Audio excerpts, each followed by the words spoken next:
आत्मा के लिए मोक्ष और जगत कल्याण के लिए जिन्होंने यह देह धारण की है, ऐसे परम निर्यापक पुंगव मुनि श्री सुधा सागर जी के पावन चरणों में सत सत नमन, सत सत नमन। परम सम्मानीय पूज्य छुल्लक जी के श्री चरणों में इच्छामी इच्छामी इच्छामी।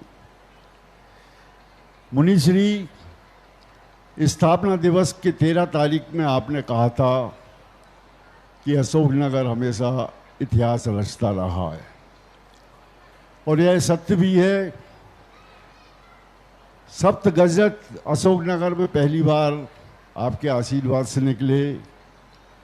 त्रिकाल 24 का निर्माण, जिसने अशोकनगर को पूरे हिंदुस्तान में तीर्थ क्षेत्र बना दिया, जय हो जय हो, आपके मंगल प्रयास से हुआ। और अभी आपकी जो अगवानी हुई महाराज श्री, उसकी रनिंग शील्ड भी आपने ललितपुर से उठाकर अशोकनगर में दे दी। जय हो जय हो। महाराज श्री, पिछले पंचकल्याणक में आपने मुझे भी एक जवाबदारी दी थी। अब मैं अगाध श्रद्धा और समर्पण के साथ अपनी जिज्ञासा रख रहा हूं मुनि श्री कि हम एक और इतिहास रचना चाहते हैं। और मेरी जिज्ञासा यह है महाराज श्री कि आचार्य श्री समय सागर जी के संग में चले की प्रतिकूल प्रतिक्रिया ना आए,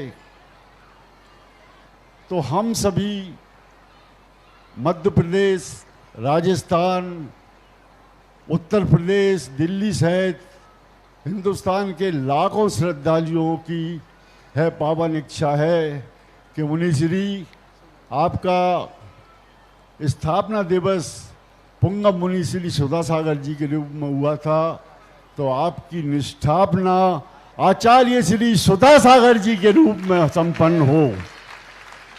इसके लिए मुनि श्री, हम श्रावकों को किस तरह का पुरुषार्थ करना पड़ेगा कि यह संभव हो सके, कृपया उचित मार्गदर्शन दें।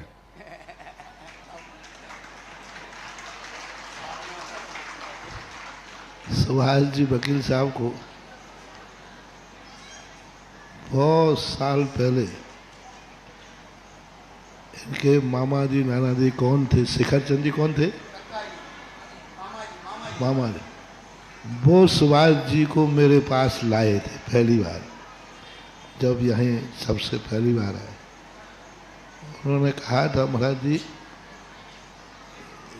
उन्होंने जो कहा था, इस बच्चे को जोड़ना है। मैंने कहा बस आने की देरी थी, वो तो जुड़ गया। जय हो जय हो। और इसी का परिणाम देखो, आज तक जुड़ा है। हम राजस्थान रहे तब भी सुभाष जी का आना जाना कई बार हुआ। तो एक बार व्यक्ति सच्चे दिल से, समर्पण से जुड़ जाता है, तो फिर भली दूरियां कितनी हो जाएं, अलहदा हो सकता है, अलविदा नहीं हो सकता। जय हो जय हो। दूरियां तो हो। अब जो प्रश्न तुमने पूछा है, तुम्हें मालूम नहीं है कि जो तुम पद देना चाहते हो, मैं तो बहुत पहले से लिखा हुआ तो नहीं दिख रहा है। तो मैंने कमेटी वालों को पेंटर नहीं मिला होगा। जय हो जय हो। अच्छा अच्छा, तो आप आचार्य हैं, बन के पधारो साहब, हम तो जो हैं सो तो ये सब चीजें जो हैं, समय और निमित्त पा करके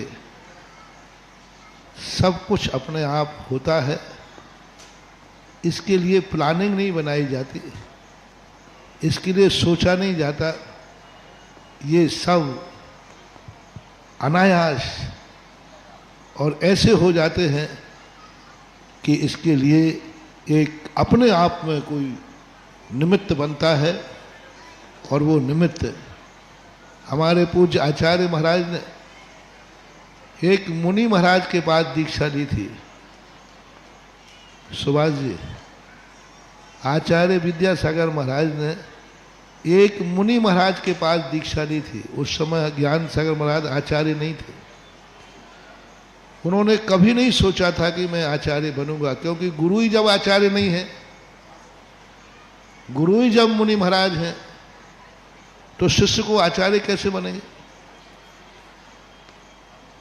तो आचार्य तो मुनि के पास दीक्षा ली कि हमें मुनि बनना है और साधना करना है। कुदरत ने देखो क्या करिश्मा दिखाया, क्या करिश्मा दिखाया। मुनि अवस्था में मुनि के पास दीक्षा ली, आचार्य बनने की कोई संभावना ज्ञान सागर महाराज की नहीं थी, क्योंकि शिव सागर महाराज ने अपना आचार्य पद धर्म सागर महाराज को दे चुके थे समाधि के बाद, क्योंकि 69 में लगभग उनका समाधि हुई और आचार्य पद धर्म सागर महाराज जी को, पूज्यवर धर्म सागर महाराज जी को मिल चुका था। अब ज्ञान सागर महाराज को तो संघ से आचार्य पद मिलने की कोई संभावना नहीं थी, क्योंकि उनके हाथ तो बन चुके, वो मुनि हैं। लेकिन क्या कुदरत ने करिश्मा दिखाया कि सारे भारत के सर्वश्रेष्ठ आचार्य कौन बने। बोलो ना जल्दी। संत शिरोमणि आचार्य विद्यासागर महाराज। उन्होंने भी नहीं सोचा, जनता ने भी नहीं सोचा था, क्योंकि ज्ञान सागर को कभी आचार्य बनना नहीं है, क्योंकि उनका परंपरा में आचार्य बन चुके हैं। एक आचार्य बनना था तो वो बन चुके, धर्म सागर महाराज जी बन गए थे और इनके पास उन्होंने दीक्षा ले ली। उस समय सब पट्टाचार्य मौजूद थे और उनके पास दीक्षा ली इन्होंने। ज्ञान सागर के गुरु मौजूद थे, सुभाष जी महाराज ने ज्ञान सागर दीक्षा ली। उस समय ज्ञान सागर के गुरु जिंदा थे 68 में। अब विद्याधर महाराज, विद्याधर ब्रह्मचारी ने एक आचार्य जिंदा है, पूज्यवर शांति सागर, पूज्यवर वीर सागर, पूज्यवर शिव सागर महाराज अभी जिंदा है। परंपरा के आचार्य, मूल परंपरा के आचार्य हैं हमारे शांति सागर, शिव सागर, वीर सागर और मूल परंपरा के आचार्य। उन आचार्यों के पास दीक्षा क्यों नहीं ली विद्याधर ने। एक सामान्य मुनि के पास, जिनकी भविष्य में कोई आचार्य बनने की उम्मीद नहीं है, कोई आचार्य बनने की उम्मीद नहीं है और वृद्ध अवस्था अलग है, उनके पास जाकर दीक्षा ले ली। महान आत्माओं को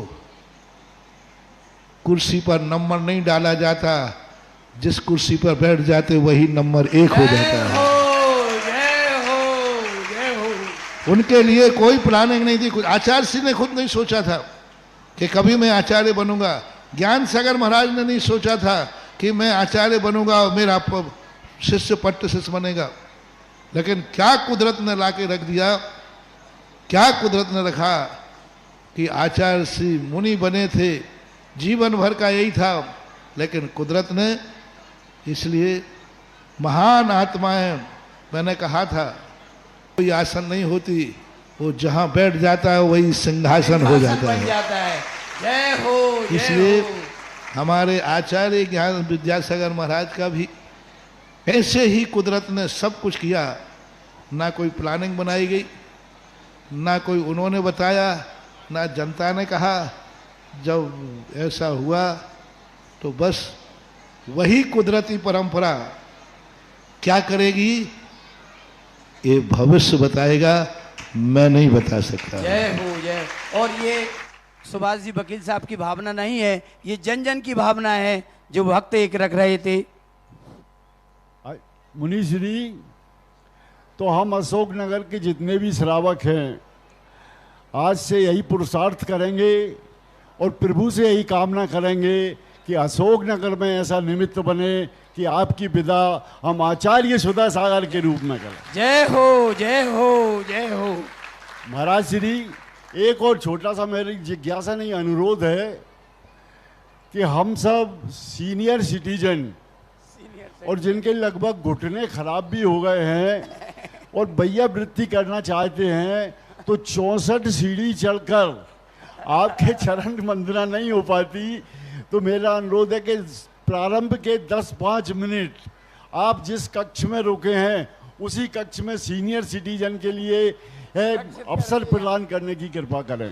देखो ये सुभाष जी एक दिन वो था जब जूनियर सिटीजन थे और आज अपने आप को क्या सीनियर। अब मैं क्या करूं, तुमने संतशाला ही ऐसी बनाई कि नीचे खुद हमारी कोई व्यवस्था ही नहीं की। उसके समय अब ऊपर की अनुकूलता बनी क्योंकि हवा पानी सबकी अनुकूलता है, कोई बात नहीं, ऐसी व्यवस्था 10-5 मिनट की बनाई, यही बना लूँगा। इसलिए तो मैं आहार करने के बाद जब आता हूँ इसलिए यहीं बैठ जाता हूँ कि भाई ऊपर नहीं चलता। और 2-3 बार तो आना नीचे हो ही जाता है, तो होता है, देख लेंगे अनुकूल।